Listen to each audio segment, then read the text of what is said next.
The world's first vaccine changed everything, and I'm about to share how it revolutionized medicine forever. Have you ever wondered what the deadliest virus in human history was? Picture this: a virus so vicious that it ravaged the world for over 3,000 years. It tore through civilizations, leaving scars, literal and metaphorical, that would last lifetimes. It killed 30% of those it infected, leaving a third of its victims dead, and the survivors scarred for life, their faces marked with hideous spots. Many were left blind, disfigured forever by the disease.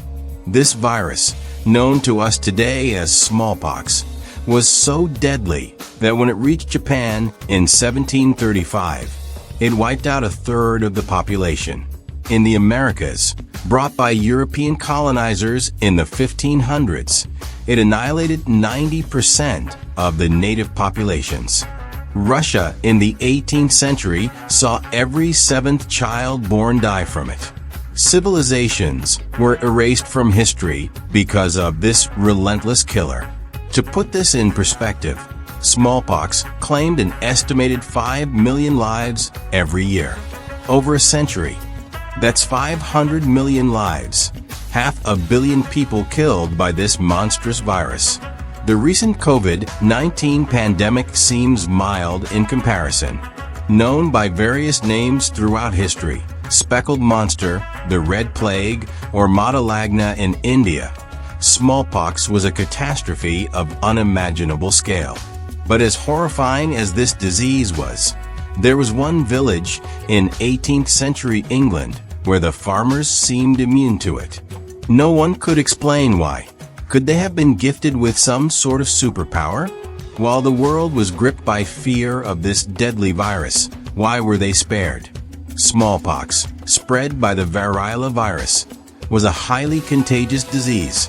It passed easily from one person to another through a sneeze, a cough, or even contact with contaminated objects like towels or bedding.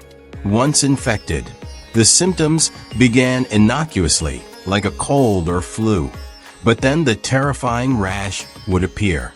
Soon, the rash turned into painful boils that covered the face and body, earning the disease its gruesome nickname, the speckled monster. Those boils, fafol in Hindi, made the disease unbearable to witness, let alone endure.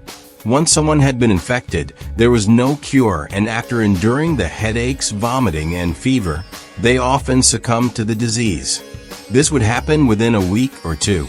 And as mentioned earlier, 30% of those infected would die. Children were particularly vulnerable, their death rate even higher. Where did this virus come from? Scientists speculate it emerged around 10,000 BC, when humans began to farm and domesticate animals. Perhaps the virus jumped from animals to humans. Some say it could have come from rodents. The first physical evidence of smallpox dates back to 1156 BC, when a mummy from ancient Egypt was found with the telltale scarring. Over the centuries, ancient texts from India and China recorded its deadly effects. The Sushruta Samhita, a Sanskrit text from the 6th century BC, mentions the disease. For all this time, humanity was powerless against smallpox, until someone noticed a strange phenomenon. It had long been observed that those who survived smallpox never contracted it again. This led to the idea of deliberately exposing people to a small amount of the virus to build immunity. It sounds risky, doesn't it? But this process, known as inoculation, was practiced in ancient India and China. In India, a group called the Tikadars collected scabs from smallpox patients, pricked a healthy person's skin with a needle, and then applied the infected scabs. In China, Buddhist monks ground scabs into powder and blew it into people's noses. However, this method was not without its dangers. There was no guarantee that a mild dose wouldn't turn deadly. About 1 to 2% of those inoculated still died, a far cry from the 30% mortality rate of the full-blown virus, but a risk nonetheless. Those who survived inoculation were scarred for life, and they could still spread the disease. Even with these dangers, inoculation was widely practiced because, frankly, it was the best option at the time. But in the 1700s, something remarkable happened in a village in England. The villagers, mostly farmers and milkmaids, seemed immune to smallpox. When Edward Jenner, a country doctor, heard about this, he was intrigued. Why weren't they getting sick? After some investigation, Jenner realized that those who contracted cowpox, a much milder disease, were protected from smallpox. Could cowpox be the key to preventing smallpox?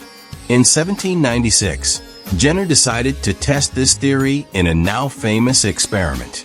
He took pus from the cowpox sores of a milkmaid named Sarah and used it to infect an 8-year-old boy, James, the son of Jenner's gardener. The boy developed cowpox and soon recovered. 6 weeks later, Jenner exposed him to smallpox. Miraculously, the boy didn't get sick. He had developed immunity. Jenner's risky experiment had worked. This was the world's first successful vaccine.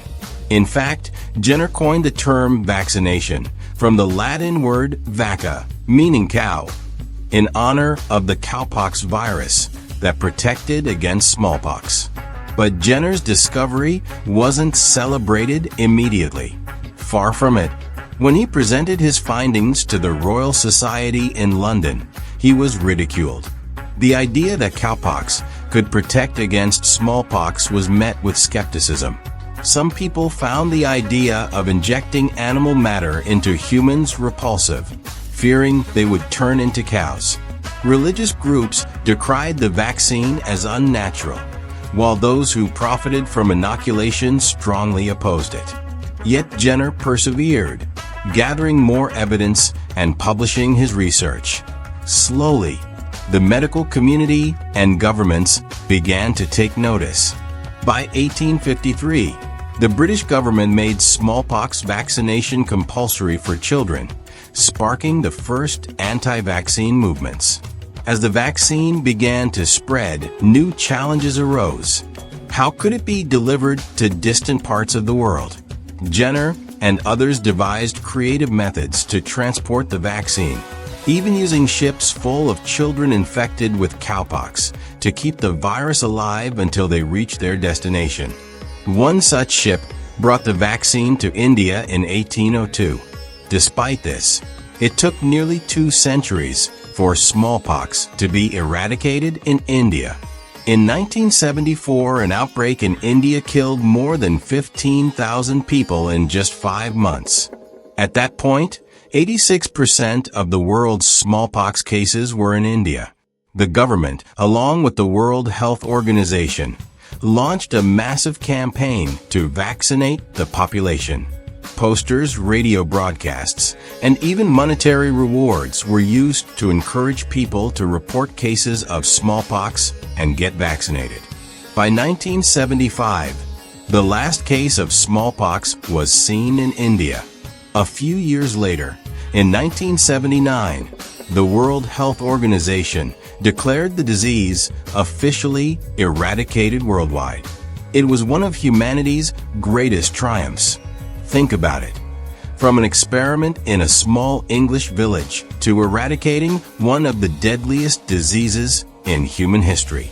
Edward Jenner's discovery saved millions of lives, changing the course of history. And with that said, thanks for watching. And until next time.